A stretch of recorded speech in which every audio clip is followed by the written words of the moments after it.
Knowledge workers are workers whose main capital is knowledge. Examples include software engineers, physicians, pharmacists, architects, engineers, scientists, public accountants, lawyers, and academics, whose job is to think for a living. Definition: knowledge work can be differentiated from other forms of work by its emphasis on non-routine problem-solving that requires a combination of convergent, divergent, and creative thinking.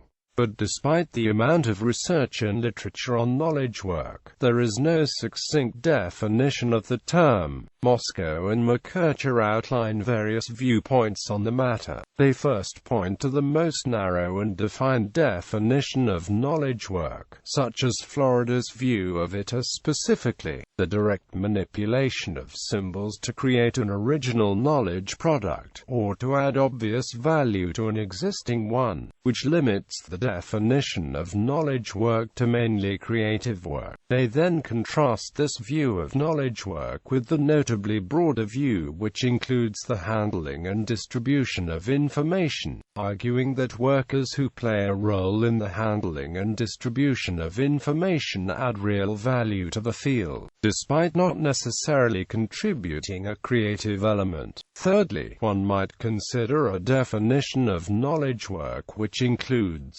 all workers involved in the chain of producing and distributing knowledge products, which allows for a very broad and inclusive categorization of knowledge workers. It should thus be acknowledged that the term knowledge worker can be quite broad in its meaning, and is not always definitive in who it refers to. Knowledge workers spend 38% of the time searching for information. They are also often displaced from the bosses, working in various departments and time zones, or from remote sites such as home offices and airport lounges. Knowledge workers are employees who have a deep background in education and experience and are considered people who think for a living. Quote, they include software developers, doctors, engineers, lawyers, inventors, teachers, financial analysts, and architects. As businesses increase the dependence on information technology, the number of fields in which knowledge workers must operate has expanded dramatically, even though they sometimes are called gold collars because of the high salaries, as well as because of the relative independence in controlling the process of their own work. Current research shows that they are also more prone to burnout and very close normative control from organizations they work for. Unlike regular workers, managing knowledge workers can be a difficult task. Most knowledge workers prefer some level of autonomy and do not like being overseen or managed. Those who manage knowledge workers are often knowledge workers themselves, or have been in the past. Projects must be carefully considered before assigning to a knowledge worker, as their interest and goals will affect the quality of the completed project. Knowledge workers must be treated as individuals. History. The term was first coined by Peter Drucker. He suggested the most valuable asset of a 21st century institution, whether business or non-business, will be its knowledge workers and the productivity. Paul Alfred Weiss said that knowledge grows like organisms, with data serving as food to be assimilated rather than merely stored. Popper stated there is always an increasing need for knowledge to grow and progress continually, whether tacit or explicit. Toffler observed that typical knowledge workers in the age of knowledge economy must have some system at their disposal to create, process, and enhance their own knowledge. In some cases they would also need to manage the knowledge of their co-workers. Nonarka described knowledge as the fuel for innovation, but was concerned that many managers failed to understand how knowledge could be leveraged. Companies are more like living organisms than machines, he argued, and most viewed knowledge as a static input to the corporate machine. Nonarka advocated a view of knowledge as renewable and changing, and that knowledge workers were the agents for the change. Knowledge-creating companies, he believed, should be focused primarily on the task of innovation. This laid the foundation for the new practice of knowledge management, or KM, which evolved in the 1990s to support knowledge workers with standard tools and processes. Savage describes a knowledge focus as the third wave of human socio-economic development. The first wave was the agricultural age, with wealth defined as ownership of land. In the second wave, the industrial age, wealth was based on ownership of capital, i.e., factories. In the knowledge age, wealth is based upon the ownership of knowledge and the ability to use that knowledge to create or improve goods and services. Product improvements include cost, durability, suitability, timeliness of delivery, and security. Using data in the knowledge age, 2% of the working population will work on the land, 10% will work in industry, and the rest will be knowledge workers. Knowledge work in the 21st century. Davenport says that the rise of knowledge work has actually been foreseen for years. He points to the fact that Fritz Machlup did a lot of the early work on both knowledge as well as knowledge work roles, and as early as 1958 stated that the sector was growing much faster than the rest of the economy, with knowledge workers making up almost a third of the workforce in the United States. According to the Organization for Economic Cooperation and Development, by the beginning of the 1970s, around 40% of the working population in the USA and Canada were classified to the information sector, whereas in most other OECD countries the figures were still considerably lower. Tapscott sees a strong, ongoing linkage between knowledge workers and innovation, but the pace and manner of interaction have become more advanced. He describes social media tools on the internet that now drive more powerful forms of collaboration. Knowledge workers engage in peer-to-peer knowledge sharing across organizational and company boundaries, forming networks of expertise.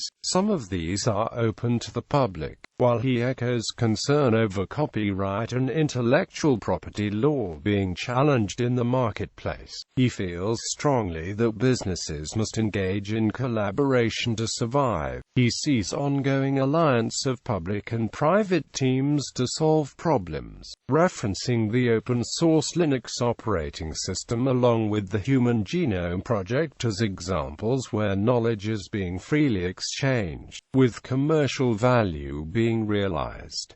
Palmer researched knowledge worker productivity and work patterns. Part of this research has involved the analysis of how an average knowledge worker spends the day. He notes that effective and efficient knowledge work relies on the smooth navigation of unstructured processes and the elaboration of custom and one-off procedures. As we move to the 21st century business model, the focus must be on equipping knowledge workers with tools and infrastructure that enable communication and information sharing, such as networking, email, content management, and increasingly, social media. Palmer points to the emergence of adaptive case management, representing the paradigm shift from adapting business practices to the design of IT systems, to building systems that reflect how work is actually performed. Due to the rapid global expansion of information-based transactions and interactions being conducted via the Internet, there has been an ever-increasing demand for a workforce that is capable of performing these activities.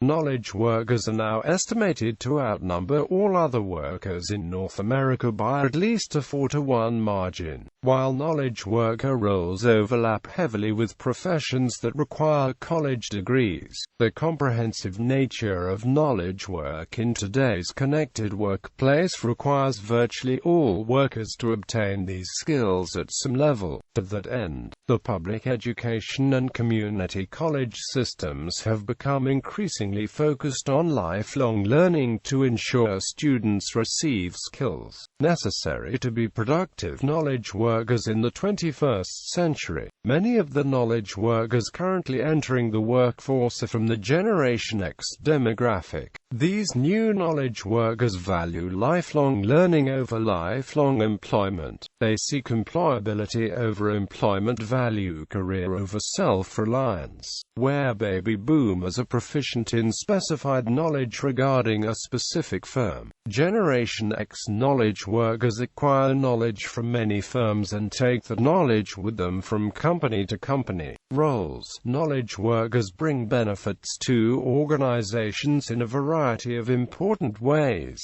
These include: these knowledge worker contributions are in contrast with activities that they would typically not be asked to perform, including transaction processing, routine tasks, simple prioritization of work. There is a set of transitional tasks which include roles that have seemingly routine, but that require deep technology, product, or customer knowledge to fulfill the function. These include providing technical or customer support, handling unique customer issues, addressing open-ended inquiries. Generally, if the knowledge can be retained, knowledge worker contributions will serve to expand the knowledge assets of a company. While it can be difficult to measure, this increases the overall value of its intellectual capital. In cases where the knowledge assets have commercial or monetary value, companies may create patents around their assets, at which point the material becomes restricted intellectual property. In these knowledge-intensive situations, knowledge workers play a direct, vital role in increasing the financial value of a company. They can do this by finding solutions on how they can find new ways to make profits. This can also be related with market and research. Davenport says that even if knowledge workers are not a majority of all workers, they do have the most influence on their economies. He adds that companies with a high volume of knowledge workers are the most successful and fastest growing in leading economies, including the United States. Reinhardt et al.'s review of current literature shows that the roles of knowledge workers across the workforce are incredibly diverse. In 2 empirical studies, they have proposed a new way of classifying the roles of knowledge workers and the knowledge actions they perform during the daily work. The typology of knowledge worker roles suggested by them are controller, helper, learner, linker, networker, organizer, retriever, sharer, solver, and tracker. Additional context and frameworks. Drucker defines 6 factors for knowledge worker productivity. Knowledge worker productivity demands that we ask the question, what is the task? It demands that we impose the responsibility for their productivity on the individual knowledge workers themselves. Knowledge workers have to manage themselves. Continuing innovation has to be part of the work. The task and the responsibility of knowledge work is. Knowledge work requires continuous learning on the part of the knowledge worker, but equally continuous teaching on the part of the knowledge worker. Productivity of the knowledge worker is not, at least not primarily, a matter of the quantity of output. Quality is at least as important. Finally, knowledge worker productivity requires that the knowledge worker is both seen and treated as an asset, rather than at cost. It requires that knowledge workers want to work for the organization in preference to all other opportunities.